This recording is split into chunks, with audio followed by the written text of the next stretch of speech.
ሕጂ ደሞ ብድጋሚ ካልኣይ ክፋል ሒዘልኩም መፅኒኹ ኣዝያ ደስ ትብል ስምዕዋ ማለት እዩ ከይተሓከኹም ዳኸብለኩም የናይ ኣቦና ትምህርቲ ብጣዕሚ በቃ ላሰራሕካ ሰማዕካ ጌርካ እትሰምዖ ስለ ዝኾነ ሰሚዕኩም ደሞ ኣብ ተግባር ነፅናሕያ ማለት እዩ ፍጡራት ኣሕዋተይ ትነብዕ ዘለኺ ንጎይታዊ ኩሉ ሓሳብክ ኩሉ ነገር ካውዩ ብልቢ ግን ኣፍቲል ተንጠልጥልክ ኣፍቲል ተንጠልጥልክ ትኾኒ አንደበት ክን ሓሰወ ሰውነት ክን ዝሙትና ተጠቀመ ግን ኮን ይውሉ ተመለሲ ከማርያ መግደላዊት ዓለም ከጸለቅ ኸልዩ እግዚአብሔር ግን ፈትወኪ ይስማዓልንሎ ድምጽ ጎይታይ ይስማዓንሎ ኣብለኩም ኣለኹ በሐቀ ይስማዓንሎ ድምጽ ጎይታይ አበይ ከይ ዓልብ ናብ ዘይ ኸየድ መንገድ ከይድ ይስማዓንሎ ዘይ ክዳነይ ከይ ክደን ይስማዓንሎ ዘይ መንገደይ ከይ ከይድ ይስማዓንሎ ዘይ ረአ ከይርኢ ይስማዓንን ይርአይንን ኣሎ ጎይታይ ካብ ዝገርመኩም ጎይታይ ኩሉ ግዜ ብቅድመ ይርአይን ዘጓለይ ኣብ ባሕሪ ክትኸድ ከለኸስ ማዕበል ነቕነቕ ኢሉ ነይሩ መን ዛዶ ይመስለኪ ተንፋስ ደው ስለ ዝበለ ዲሃዲዩ ይኮነን ማዕበል ዓሳ ክመፀኪል ነይሩስ ዓሳ ምልስ ኢሉ ንድሕሪ ዝኸደ መን ድዩ መሊስዎ ወፂ ክዲ ካብ ቤትኪ ከምቲ ንቅድሚት ንበዓል ቤትኪ ቃልኣት ይኽሉ ዝኸድኪ ጠሊምካ የዲኻ ወይ ጠሊምካ ያዲኻ ቤተይ መንፈስ ቅዱስ ዝሓድረሉ እዩ መንፈስ ቅዱስ ዝሓድረሉ ቤትካ አበላሽ ኸዲኻ አበላሽ ኸዲኺ ዛጓለ አንተ ጓለየ ክርስቶስ ግን ተፈልጡ የዲኺ ክብል ከለኹም መጽሐፍ ቅዱስ ቃሉስ ስለሰማዕኸዮ ወይ ስለዘንበብክዮ ማለት አይኮነን አነ ተፈትዎ ወደለኹም ክርስቶስ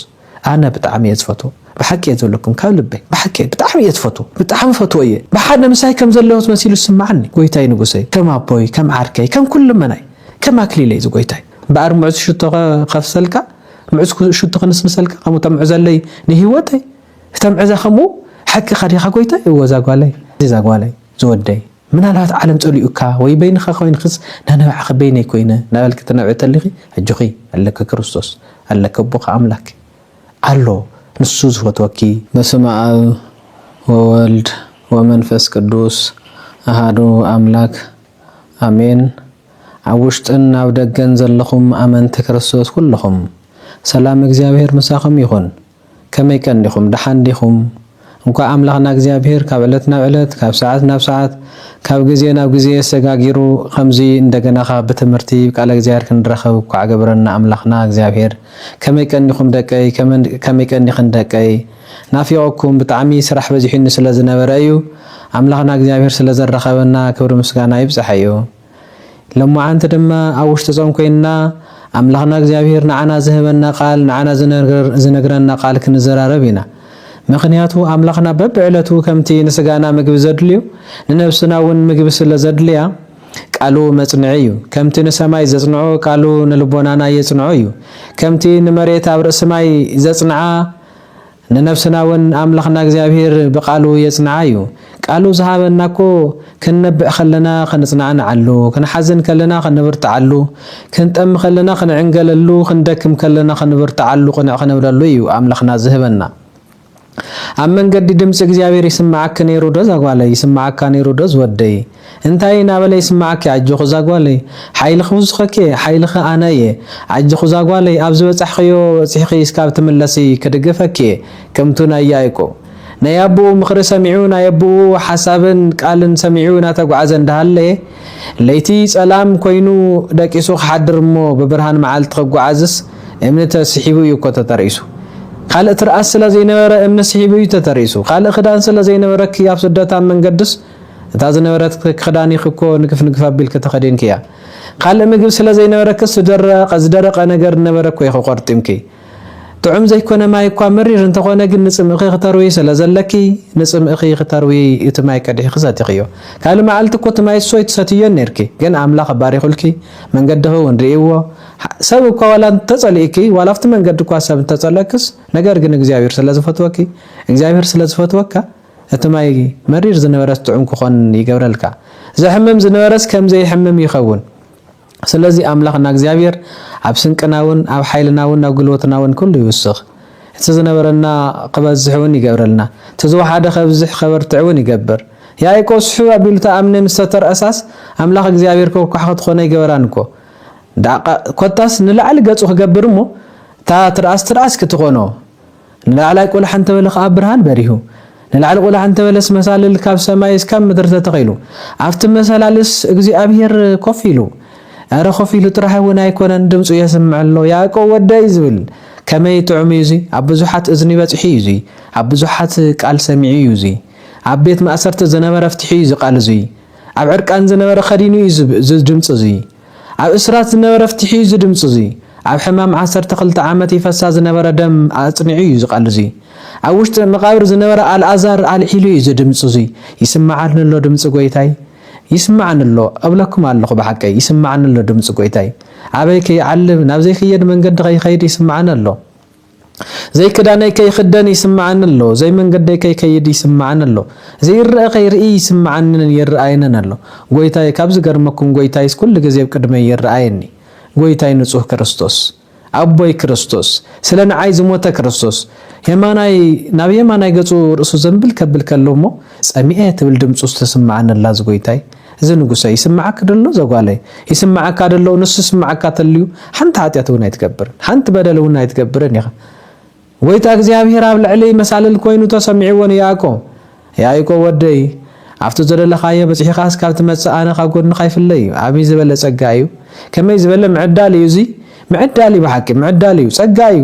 እግዚአብሔር ብዝተፈላለየ ጸጋ ስለ ዝዕድል ስለ ዝፈትወና ስለ ዘፍቅረና ከምዚ ገይሩ ይዕድልና ዘጓለይ ኣብ ባሕሪ ክትኸድ ከለኸስ ማዕበል ነቕነቕ ኢሉ ነይሩ መን ዛህዶ ይመስለኪ ተንፋት ደው ስለ ዝበለ ድያድዩ ይኮነን እቲ ዘቕረብክዮ ጸሎት ሰሚዕዎስ እግዚአብሔር ይህድይዎ ኣብ ማዕበል ዓሳ ክመጸኪል ነይሩስ ዓሳ ምልስ ኢሉ ንድሕሪ ዝኸደ መን ድዩ መሊስዎ ሰብ ከይመስለኪ ወይ ወንጭፍ ወይ ዝኾነ ካፍታ ናይ መርከብ ወይ ካፍታ ናይ ካልእ ሾተል ስለ ዝኸደ ይኮነን እግዚአብሔር ልዕሊ ተሓይለ ሓይለ ኣሎ እግዚአብሔር ልዕሊ ጥበብ ስለ ዘለዎ ከም ጥብርያዶስ ደው ዘብለ ንፋስ ንሱ እዩ ጎይታ እግዚአብሔር ንሱ እዩ ደው ቢልልክ ኣብቲ ሕዚ ዘለኽዮ ቁመና ኣብጽሒክ ዘሎ እግዚአብሔር እዩ ግን ረሲዕኻዮ ዲኻ ድንን ኢልክና ለመን ከየን እግዚአብሔርስ ይርስዓክ ደሎ ጎይታዬ ኣፍታ ዝደልያ ቦታ በጽሐ ስንቅን ዓይን ስንቅን ሓፍተይን ስንቅን ሓወይን ስንቅን ኣቦይን ስንቅን ቤተ ክርስቲያንን ስንቅን ሕብረተሰብ ሒዘ ክመጽስ ብሰላም ኣውጽኢኻ ኣባ መልሰኒ ንቤትካስ ከምዚ ዝበለ ጽላል ሒዘልካ መጽእ ንቤትካስ ከምዚ ዝበለ ስእሊ ሒዘልካ መጽእ ንቤትካስ ከምዚ ዝበለ መጎናጸፊ ሒዘልካ መጽእ ንቤትካስ ከምዚ ዝበለ መስቀል ሒዘልካ መጽእ ጎይታይ ካብ መንገድኻ ካብ ዝበልካ ነይወጽእ ንበለ ረሲዕኺ ዲኺ ጸላም ተኸዲንኪ ካልእ ገይርኺ ዲኺ ሰሪሕኺ ዲኺ ወፂኺ ዲኺ ካብ ቤትኪ ከምቲ ንቅድሚት ንበዓል ቤትኪ ቃልኣት ይኽሉ ዝኸድኪ ጠሊምኪ ዲኺ ጠሊምካ ዲኻ ወይ ጠሊምካ ዲኻ ኣይጠለምኩምን ኣይትጠልሙን እውን ከተጠልሙውን ኣይጽበየኩምን ንምንታይ እግዚአብሔር ኮፍ ኢሉ ደው ኢሉ ይጽበየና ስለ ዘሎ እዩ ኣብ ጽቡቕ እንተሊናውን ጽቡቕና ከነፍጽም ኣብ ሕማቕ እንተሊናውን ካብቲ ሕማቕ ወፂና ናብ እግሩ ክንመጽእ እሞ ድንን ኢልና ክንጽሊ ክንልምን ኣምላኽና እግዚአብሔር ይደላ ኣሎ ስለዚ ኣምላኽና እግዚአብሔር ንያዕቆብ ኣጆኻ ዝወደይ ኣብ ዝደለኻዮ ቦታ በጽሒኻ እስካብ ትመጽእ ኣነ ምሳኻየ ሓሳብካ ክድግፈካ እየ ተሰርሖ ኩሉ ሓይሊ ጥበብ ሞገስ ክበካ እየ ፍቕርንቲ ተፍቅርቲ ኮይንካ ኣብ ልቦናኻ ሓቀኛ ፍቕሪ ገብረልካ እየ ስራሕ ትሰርሕ ኮይንካ ዝሰርሕኻዮ ስራሕ ከም ዝሰምር ገብረልካ እየ ኣባጊዕ ክተፍሪ እንተ ኮይንካ ብትኽክል ኣባጊዕ ክተፍሪ ምልክት ዝንጉርጉር ክትገብረለ እንተ ኮይንካ ምስኻ ክኸውን እየ ንላባኩኻ ትዛረቡ ቃል ኣብኡ ኣብ እዝኑኻ ሓድር ክገብረልካ እየ ስለዚ ከዳጁኻ በጽሒኻ ንዓምሳኻ እየ ምስ በሎ ክንደይ ይፍርሕ ኣነ ይፈለጥኩን ነይረ ኣቦይ ጎይታይ ንጉሰይ እግዚአብሔር ኣብዚ ከም ዘሎ ኣይፈለጥኩን ነይረ ክንደይ ከ ዘፍርሕ እዚስ ቤት ኤል እዩ ቤት እግዚአብሔር እዩ እምበር ቤት ካላ ኣይኮነን ኢሉ ቤትካ ቤት እግዚአብሔር እዩ ቤት እግዚአብሔር እዩ ቤተይ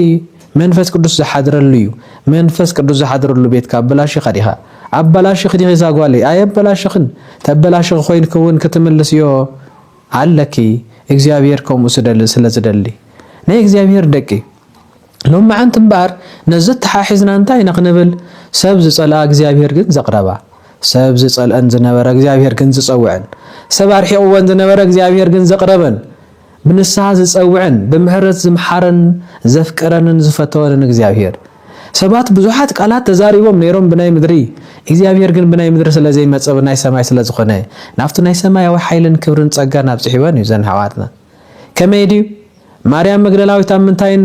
ከመይ ትሰርሕ ከም ዝነበረን ተረዲእኩም እዩ ኣብ መጽሓፍ አንቢብኩምዎ ኢኹም ሙሉእ ዘመና ብሓጢአት እያ ተሸሚማ ትነብር ነይራ ሙሉእ ዘመናስ ብሓጢአት እያ ትነብር ነይራ እግዚአብሔር ዝሃባ መልክዕን ግርማን ኩሉስ ንዝሙት ትጥቀመሉ ነይራ ንዓለም ፍትወት ትጥቀመሉ ነይራ ንዝሓልፍ ንዝጠፍእ ሒዚ ፈጺማቶ ዳሕራይ ንዘየለ ሒዚ ሪኣቶ ዳሕራይ ንዘየለ እያ ትጥቀመሉ ነይራ እግዚአብሔር ግን ካብ ኩሉ ክትወጽእ ጸዊዕዋ ኣጸዋውዓ ናይ እግዚአብሔር ከዓ ፍጹም እዩ ከምቲ ናይ ሰብ ኣጸዋውዓ ኣይኮነን በኣንደወቱ ጸዊዕካስ ብልቡ ዝጸልአካ بأندوت تصوي كاس بلبو زغرمر ملكا ወይ ብውሽጡ ዝሓሚየካ አይኮነን እግዚአብሔር ክጽውዕ ከሎ ፍጹም መጽዋዕዋ ይዝጽውዕ ስለዚህ ንማርያም ድማ ጸዊዕዋ ድምጾ ስሚዕዋ ልባ ክነብእ ብፍቅሪ ልባ ክብርትዕ ብፍቅሪ ልባ ክሕይል ሓጢአት ክጽል ጸዊዕዋ ክርስቶስ አንተ ጓለየ ክርስቶስ ግን ተፈልጦ ይዲኺ ተፈል